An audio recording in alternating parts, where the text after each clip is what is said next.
The wrench slipped from my grease-stained fingers at exactly 11:47 p.m., clattering against the concrete floor of my garage like a gunshot in the silence. My phone was buzzing against the workbench, its blue glow cutting through the dim light cast by the single bulb hanging overhead. "Dad, you need to get to St. Mary's Hospital right now." Sam's voice was thick with pain, each word forced out between labored breaths. "It's bad, real bad." I dropped everything. The '98 Chevy pickup I'd been nursing back to health could wait. My son couldn't. The drive to the hospital was a blur of red lights and empty streets. My hands gripped the steering wheel so tight my knuckles went white. Sam was my boy, my pride and joy, star athlete at State University, full scholarship, everything I never had the chance to be. If something happened to him... The emergency room smelled like disinfectant and desperation. I found Sam in bed 7, his left leg elevated in traction, his face a canvas of purple bruises. His girlfriend Jessica sat beside him, tears streaming down her cheeks. "What the hell happened?" I demanded, trying to keep my voice steady. Sam looked at me with eyes that seemed older than his 19 years.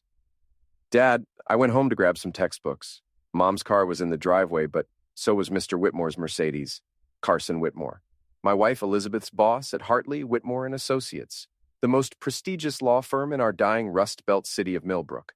The man who'd been monopolizing my wife's time with urgent cases and client dinners for the past 6 months."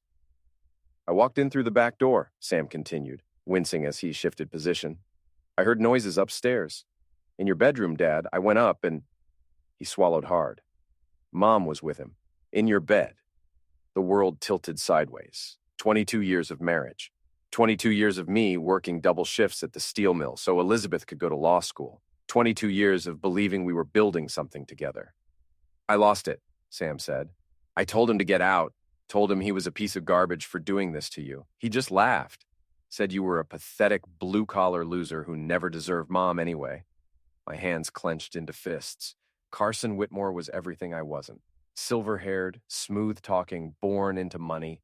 He drove a car worth more than I made in 2 years and lived in a mansion overlooking Lake Superior. Then what happened? I shoved him. He stumbled, fell against the dresser. Mom started screaming at me, calling me an idiot, saying I didn't understand adult relationships. Sam's voice cracked. That's when his security guys showed up. Security guys? 2 of them. Big guys in suits. They said Mr. Whitmore called them when he saw my car in the driveway. They grabbed me, threw me down the stairs. One of them stomped on my leg until it snapped. Sam's eyes filled with tears. Mom just watched, Dad. She didn't try to stop them. I stood up so fast the plastic chair toppled over. The rage building inside me was white-hot, nuclear. My boy, my innocent boy, had tried to defend his family's honor and got brutalized for it. By thugs, while his mother watched. "Where are they now?" My voice came out as a growl. "Still at the house, I think. Dad, don't do anything stupid. These guys are dangerous." I was already walking toward the exit. "Stay here. I'll be back." The drive home took 12 minutes. 12 minutes for me to think about everything I'd sacrificed for Elizabeth. The dreams I'd given up, the promotions I'd turned down because they required relocating, and she wanted to stay in Millbrook to build her career. The nights I'd eaten dinner alone because she was working late with Carson. I pulled into my driveway behind the Mercedes. Through the living room window, I could see shadows moving around. My house, my sanctuary, invaded by the man who'd stolen my wife and crippled my son. I opened the glove compartment and pulled out the .357 Magnum I kept for home protection. Not to use. I wasn't a killer. But Carson Whitmore struck me as the type of man who respected only one thing: superior firepower. The front door was unlocked. I walked in to find Carson sitting on my couch like he owned the place, sipping what looked like my good whiskey. Elizabeth sat beside him, her hair disheveled, wearing a silk robe I'd bought her for Christmas. 2 men in expensive suits flanked the doorway. The security team, no doubt. "Well, well," Carson said, not bothering to stand. "The caveman returns." I kept the firearm at my side, finger off the trigger, but ready. "Get out of my house." "Actually, Jack, we need to talk." Elizabeth's voice was cold, clinical, the voice she used in court. "This situation has gotten out of hand." "Situation?" I stepped closer, and both security guards tensed. "Is that what you call 22 years of marriage? A situation?" Carson chuckled. "Come on, Jack, you had to know this was coming. Elizabeth is an exceptional woman. She deserves better than..." He gestured vaguely at me. "This? Better than the man who worked 3 jobs to put her through law school? Better than the man who raised her children while she climbed the corporate ladder? Better than a grease monkey who peaked in high school, Carson said, taking another sip of my whiskey. That's when I showed them the firearm. Both security guards reached for their jackets, but I was faster. Military training never leaves you, even 15 years later. I had the .357 pointed at Carson's chest before his boys cleared leather. Hands where I can see them, I said calmly.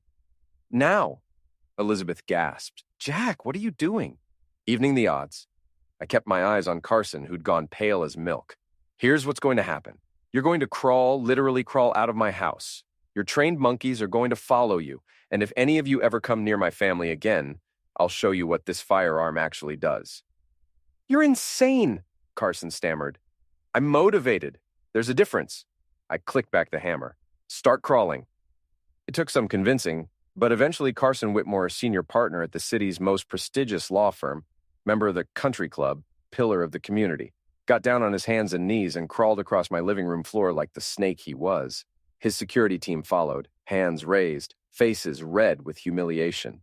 At the door, Carson turned back. You'll pay for this, you psychotic coward. Send me a bill, I replied. After they left, Elizabeth turned on me with fury I'd never seen before. How dare you humiliate me like that? Humiliate you? I stared at my wife, soon-to-be ex-wife, in amazement. You're worried about humiliation? Our son is in the hospital with a broken leg because of your boyfriend's goons. Sam shouldn't have interfered in adult business. Adult business? You mean cheating? She crossed her arms. You don't understand. Carson and I have something special, something real. What we have had is just convenience, habit. 22 years reduced to habit and convenience. I felt something die inside my chest. Not just love, but hope. Faith in the basic decency of human beings. I want you out, I said quietly. Tonight. This is my house, too. Not anymore. You made your choice. Live with it. Elizabeth grabbed her purse and headed for the door.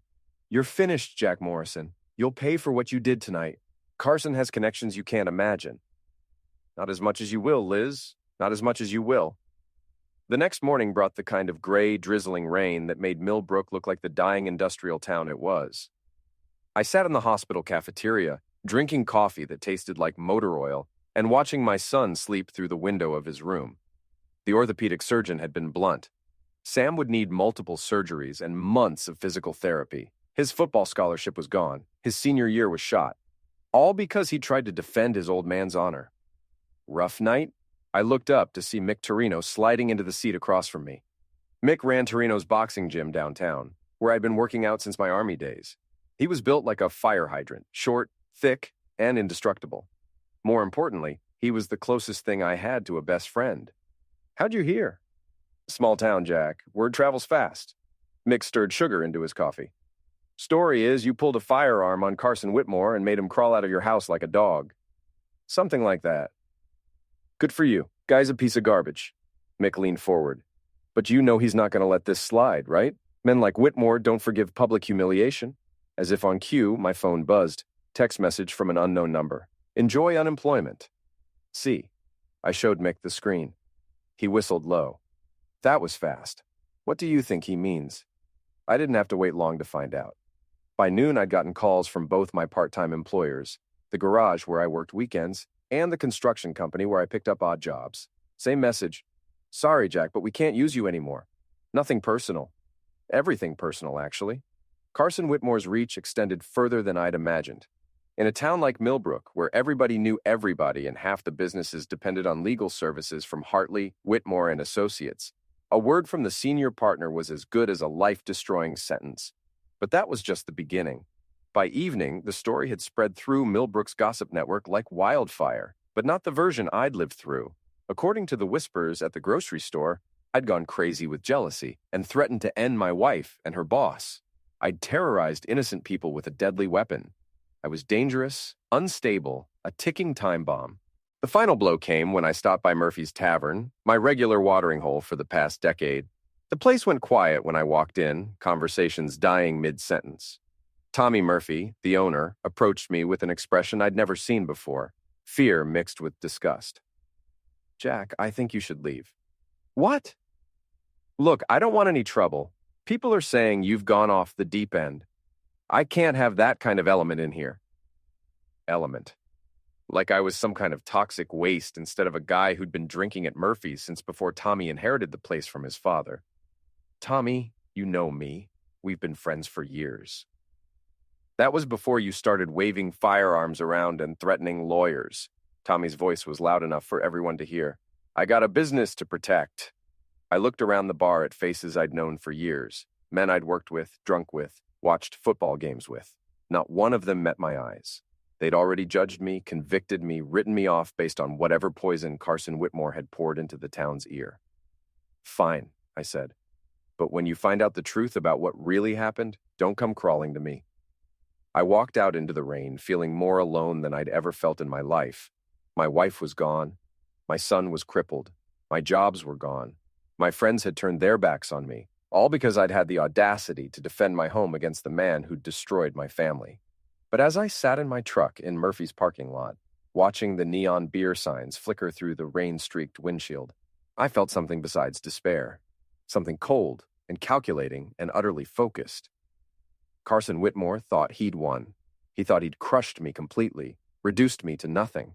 He was about to learn the difference between being beaten and being broken. I pulled out my phone and scrolled through my contacts until I found the number I was looking for. Harlan Voss, private investigator. We'd served together in Middle East, and he owed me a favor or three.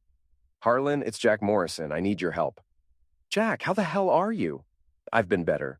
Listen, I need you to dig up everything you can on Carson Whitmore. Financial records, personal habits, dirty laundry, everything. What kind of budget are we talking about? I thought about the money I'd been saving for Sam's college expenses, back when I thought he'd have a future in football. Whatever it takes. This is about your wife, isn't it? I heard rumors. It's about justice, Harlan, real justice. There was a pause. You know I can't help you do anything illegal. I'm not asking you to. I just want information. What people do with information is their own business. I'll see what I can find. Give me a week. After I hung up, I sat in the truck for another hour, watching people come and go from Murphy's. People who'd known me for years, who'd shared drinks and stories and complaints about the weather. People who'd thrown me away the moment it became inconvenient to know me. They'd chosen their side. Now they live with the consequences. I drove home through empty streets, past the shuttered factories and boarded-up storefronts that marked Millbrook's slow loss of life. The house felt enormous and hollow without Elizabeth's presence, but also cleaner somehow, like an infection had been lanced. In the garage, I cleared off my workbench and set up what I started thinking of as my war room. Legal pads, manila folders, a corkboard for photos and documents. If Carson Whitmore wanted to play hardball, I'd show him how the game was really played. I started with what I knew. Carson was 54, divorced twice, no children. He lived alone in a lakefront mansion worth about $2 million. He drove a series of expensive cars and belonged to the Millbrook Country Club. He'd built Hartley, Whitmore and Associates into the region's premier law firm through a combination of legal skill and ruthless networking. But everyone had secrets. Everyone had weaknesses. I just had to find his. The first break came sooner than expected. I was at the hospital the next morning helping Sam with his breakfast when a young woman in scrubs approached our table in the cafeteria. "Excuse me, are you Jack Morrison?" "Yes." "I'm Amanda Chen. I work in the ER. I was here the night your son came in." She glanced around nervously. "I probably shouldn't be telling you this, but I thought you should know. Mr. Whitmore's security guards brought your son in. They told us he'd fallen down some stairs, but? I've seen a lot of injuries, Mr. Morrison. Your son's leg wasn't broken by a fall. Someone stomped on it. Hard. Multiple times." My vision went red around the edges. "Are you sure?" "Positive. And there's something else. One of the guards made a phone call while they were waiting. He said, 'It's done. The kid won't be playing football anymore. Just like you wanted.' Just like you wanted. The attack on Sam wasn't collateral damage or even heat-of-the-moment violence. It was planned, deliberate. Carson Whitmore had ordered my son crippled as a message to me." "Why are you telling me this?" Amanda's jaw tightened. "Because I have a teenage brother. If someone did that to him..." She shrugged. "Let's just say I believe in karma." After she left, I sat with Sam and tried to process what I'd learned. My son hadn't just been hurt defending our family's honor. He'd been targeted, brutalized. His future destroyed as part of Carson's campaign to ruin me. Dad? Sam was looking at me with concern. You okay? You look like you're about to explode.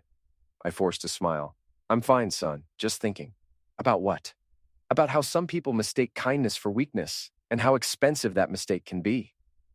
Harlan called me 6 days later with news that made my blood sing. Your boy Carson's been a busy little beaver, he said over the phone. Want to meet somewhere private? This isn't the kind of stuff you discuss over an unsecured line.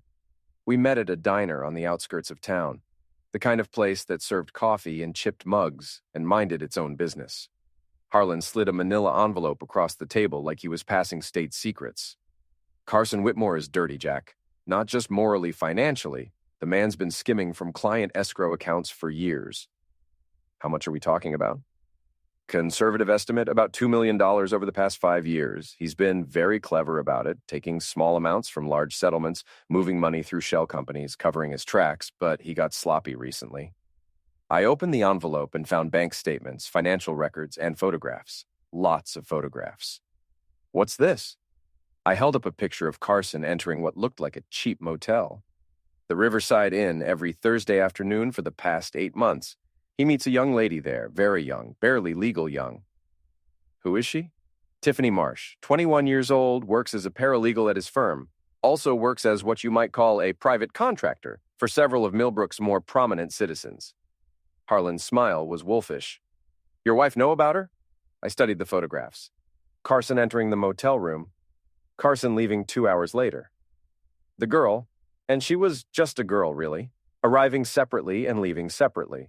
All time-stamped, all documented. There's more, Harlan continued. Carson's been using firm resources to investigate you. Background checks, financial records, employment history. He's been systematically destroying your reputation and your livelihood. What you did to him the other night, he's been planning to do to you for months. Why? Best I can figure, he wanted your wife, but knew she'd never leave you voluntarily. Too much guilt, too much history. So he decided to make you so toxic, so unemployable, so socially radioactive that she'd have no choice but to cut you loose. The pieces fell into place like tumblers in a lock. Elizabeth's growing coldness over the past year, the mysterious work emergencies that kept her out late, the way she'd started criticizing everything about me, my job, my friends, my clothes, my ambitions. He's been poisoning her against me. Looks that way. Classic manipulation technique. Isolate the target from their support system, make them dependent on you, then move in for the end. I closed the envelope and leaned back in the vinyl booth. What about the security guards who hurt Sam? Marcus Webb and Tony Castellano, both ex-cops, both with histories of excessive force complaints. They work for a private security firm that Carson uses for special projects, the kind of projects that require plausible deniability. Can we prove they attacked Sam? Not in court, but we don't need court, do we? We just need leverage. I paid for lunch and drove home with the envelope on the passenger seat beside me. For the first time since this nightmare began, I felt like I was holding cards instead of just getting dealt them. That evening, I called Elizabeth. She answered on the 4th ring, her voice cold and professional. What do you want, Jack? I want to talk about us, about what happens next. There is no us. I've already filed for divorce. I figured, look, I know you think I'm some kind of monster, but I'm still Sam's father. We need to discuss his medical bills, his future. A pause. Fine, but not at the house, and Carson will be with me. Actually, I'd prefer to meet with just you. This is about our family, not your boyfriend. Carson is part of my life now. If you want to talk, he'll be there. Perfect. Okay, how about the Riverside Inn? Thursday afternoon around 2? Another pause, longer this time. Why there? It's neutral ground. Quiet. We can talk without interruption. I suppose that would work. After I hung up, I called Harlan back. I need you to be at the Riverside Inn this Thursday at 2 p.m. Bring your camera. What are you planning, Jack? I'm planning to give my wife an education in the man she chose over her family. Thursday came gray and cold, with the kind of wind that cut through your jacket and chilled your bones. I arrived at the Riverside Inn at 1:45 p.m. and parked where I could see the entrance. The place was exactly what you'd expect from a motel that rented rooms by the hour, peeling paint, broken neon sign, parking lot full of potholes. Elizabeth arrived at exactly 2 o'clock, driving her silver BMW. She looked nervous, constantly checking her mirrors. Carson wasn't with her. I met her in the lobby, such as it was, a cramped space with wood paneling and the smell of industrial disinfectant. "Where's Carson?" I asked. "He'll be here. He had to make a stop first." We got a room, number 237, same room Carson had been using for his Thursday afternoon appointments.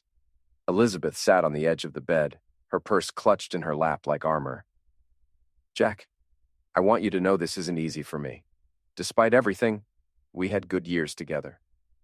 "Had?" "You know what I mean. We grew apart. We wanted different things. I wanted the same thing I've always wanted, a family, a partnership, someone to grow old with. And I wanted more than that. I wanted success, recognition, a life that mattered. And I was holding you back?" She looked away. "You were content with mediocrity. I wasn't." At 2:15, there was a knock on the door. Elizabeth smiled for the first time since I'd seen her. "That'll be Carson." But when I opened the door, it wasn't Carson Whitmore standing in the hallway. It was a young blonde woman in a tight dress and too much makeup. Tiffany Marsh, Carson's Thursday afternoon appointment. "Oh," she said, looking confused. "I thought, isn't Mr. Whitmore here?" Elizabeth went white. "Who is this?" "I'm Tiffany," the girl said brightly. "I was supposed to meet Carson here. We meet every Thursday. Are you his wife?" The silence in that shabby motel room was deafening. Elizabeth stared at the girl, then at me, then back at the girl. "Every Thursday?" Elizabeth's voice was barely a whisper. "For like 8 months now. He pays me $500 each time. He's a really sweet guy. Always brings me little presents and stuff." Tiffany looked back and forth between us. "Is something wrong?"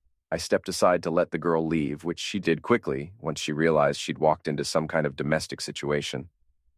Elizabeth sat on the bed, staring at the wall. 8 months, she said finally. "The whole time he was romancing you, he was paying for Zex with a girl young enough to be his daughter. But he told me I was special, that he'd never felt this way about anyone. He's a lawyer, Liz. Lying is what he does for a living." She started crying then. Not the elegant tears of a courtroom performance, but the ugly, wrenching sobs of someone whose world had just collapsed. I almost felt sorry for her. Almost. "There's more," I said gently. "Carson's been stealing from the firm. Client funds, escrow accounts. He's been planning to destroy my reputation for months, long before you and I had any real problems. He manipulated you, isolated you from me, made you think I was the problem." "How do you know all this?" I handed her a copy of Harlan's report. She read it in silence, her face growing paler with each page. "He used me," she said finally. "He used both of us. The difference is, I'm going to do something about it." Elizabeth looked up at me with red-rimmed eyes. "What do you mean?" "I mean, Carson Whitmore is about to learn that there are consequences for destroying innocent people's lives. The next phase of my plan required patience and precision. Carson had spent months systematically destroying my reputation and my life.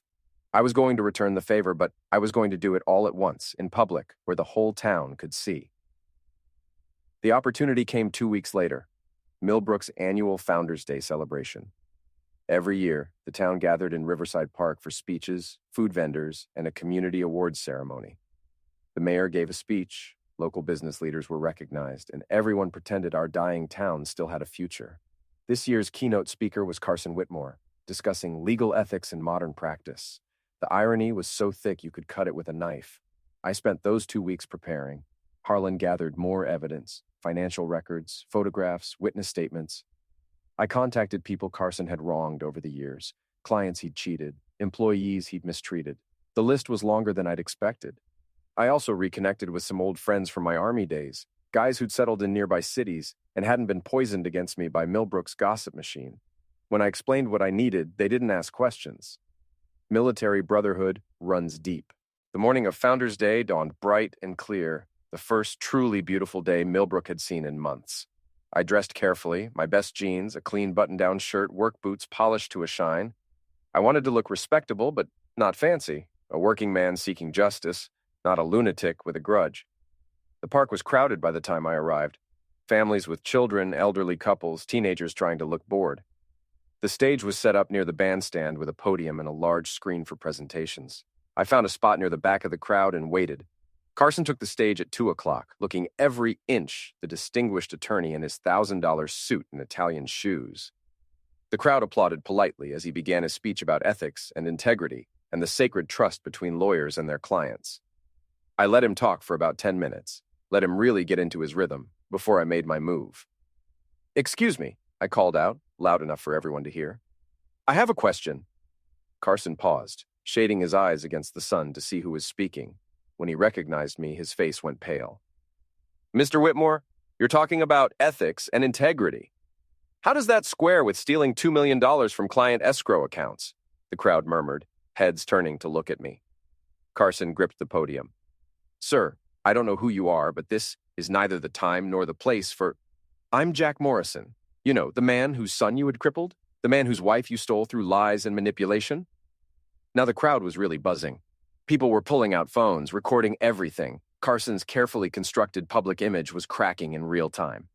"Security!" Carson called. But the two men who approached me weren't Carson's usual thugs.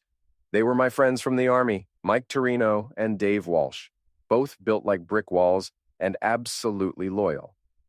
"These gentlemen are here to make sure I get to finish what I have to say," I announced. "Don't worry, nobody's going to get hurt. We're just going to have an honest conversation about Mr. Whitmore's business practices." I walked closer to the stage, the crowd parting before me. "Tell them about Tiffany Marsh, Carson. Tell them about your Thursday afternoon appointments at the Riverside Inn." Carson's mouth opened and closed like a fish out of water. In the crowd, I could see Elizabeth standing with some of her former colleagues from the law firm. Her face was a mask of humiliation and rage. "Tell them about Marcus Webb and Tony Castellano, the ex-cops you hired to break my 19-year-old son's leg. Tell them how you've been systematically destroying the lives of anyone who gets in your way." "This is slander," Carson finally managed to say. "I'll have you arrested." "With what police force?" I gestured toward the crowd. "Half the cops in this town are here listening to you get exposed as a fraud and a criminal." That's when I played my ace in the hole. I nodded to Dave Walsh, who was operating a laptop connected to the presentation screen. Suddenly, the screen filled with financial documents, bank records showing Carson's thefts, photographs of him entering the motel, copies of the contracts he'd signed with his security thugs. "Ladies and gentlemen," I said, addressing the crowd directly, "this is your keynote speaker. This is the man Millbrook's elite have chosen to represent them. A thief, a liar, and a man who orders violence against teenagers." The crowd was in chaos now. People were shouting questions, demanding answers. Carson tried to leave the stage, but found his path blocked by Mike Torino's considerable bulk. "We're not done yet," I said. "You destroyed my family, Carson. You crippled my son and turned my wife against me. You cost me my job, my friends, my reputation, all so you could add another trophy to your collection." I climbed onto the stage, ignoring the gasps from the crowd. Carson backed away, but there was nowhere to go.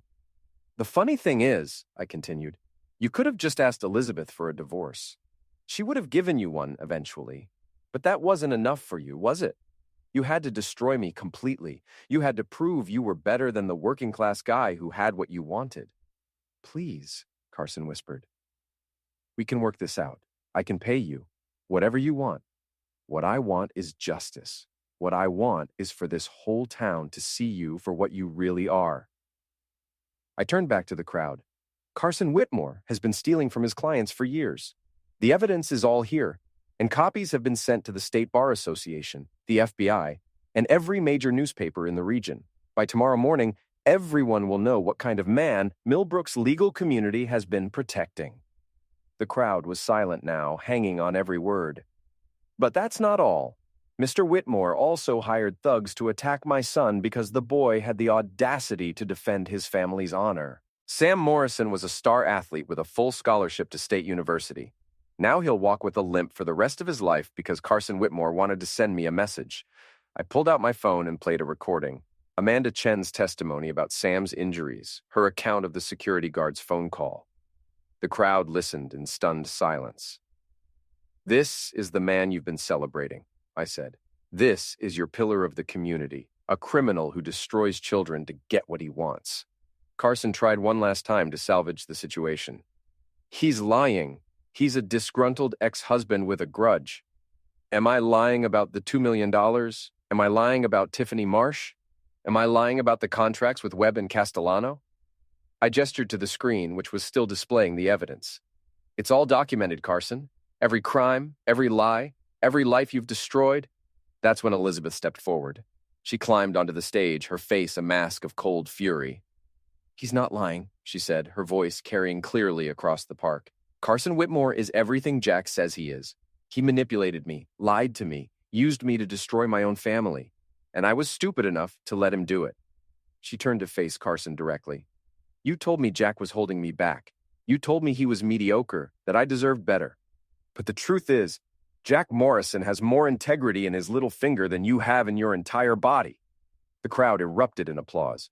Carson looked around desperately, searching for allies, for escape routes, for any way out of the trap that had closed around him. The police are already on their way, I announced. The FBI will probably want to talk to you about those missing client funds, and I'm sure the families of your other sufferers will be interested in pursuing civil suits. Carson's legs gave out. He sank to his knees on the stage, in front of hundreds of people, his carefully constructed life crumbling around him. You've destroyed me, he whispered. No, I replied. I've exposed you. You destroyed yourself the moment you decided that other people's lives were acceptable casualties in your quest for power and pleasure. I walked to the edge of the stage and looked out at the crowd. The same people who'd turned their backs on me weeks earlier, who'd believed Carson's lies, who'd treated me like a pariah. This is what happens, I said, when you mistake kindness for weakness, when you think working-class people don't matter, when you forget that everyone deserves basic human dignity. The police arrived then, but not to arrest me. They were there for Carson, armed with warrants based on the evidence Harlan had provided to federal authorities. As they led him away in handcuffs, the crowd parted like the Red Sea. Elizabeth approached me as the chaos died down. Jack, I'm so sorry. I know that doesn't fix anything, but... You're right, I interrupted. It doesn't fix anything. Sam will still walk with a limp. I still lost months of my life to your boyfriend's vendetta. Our marriage is still over. I know, I wanted you to know that I see clearly now. Carson was poison, and I let him poison me against the best man I've ever known. I looked at my wife, my ex-wife, for a long moment. She was still beautiful, still intelligent, still everything I'd fallen in love with 22 years ago. But she was also the woman who'd watched her son get brutalized and done nothing. Some betrayals cut too deep for forgiveness. I hope you find what you're looking for, Liz. I really do. But you won't find it with me. I walked away then through the crowd of people who were suddenly eager to shake my hand and pat my back, fair-weather friends trying to get back on the winning side. I ignored them all. At the edge of the park, I found Sam waiting by my truck. He was on crutches, but he was standing, and he was smiling. Did you get him, Dad? I got him, son. He'll never hurt another family the way he hurt ours. What happens now? I looked back at the park, where Carson Whitmore's life had just imploded in front of the entire town. Justice wasn't always pretty, but it was necessary.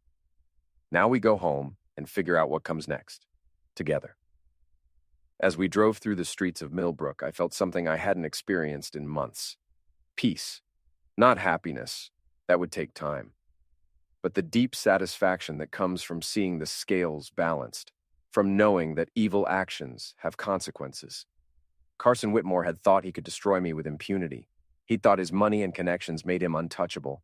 He'd learned, in the most public way possible, that every man has a breaking point, and when you push a good man past that point, you'd better be prepared for the reckoning that follows.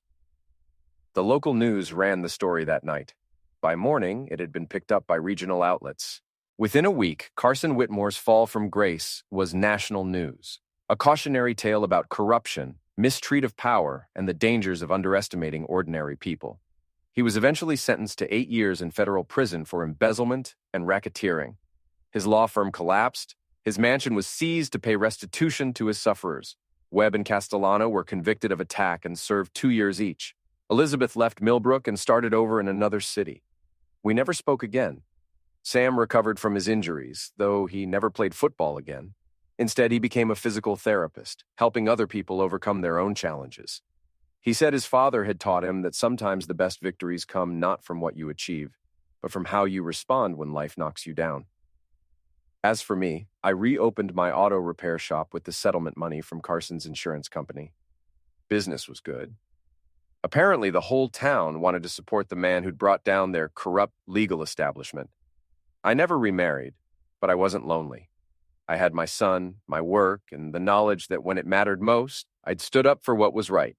Sometimes people ask me if I regret how everything went down, if I wish I'd handled things differently, taken the high road, turned the other cheek. I tell them the same thing every time. There's a difference between taking the high road and letting people walk all over you. Sometimes, when someone tries to destroy everything you hold dear, the only appropriate response is to destroy them right back. Carson Whitmore learned that lesson the hard way, and Millbrook learned that the quiet guy fixing cars in his garage might be quiet, but he's not defenseless. They called me a lot of things after that day in the park. Some called me a hero. Others called me a vigilante. I didn't care about the labels. I just called it justice.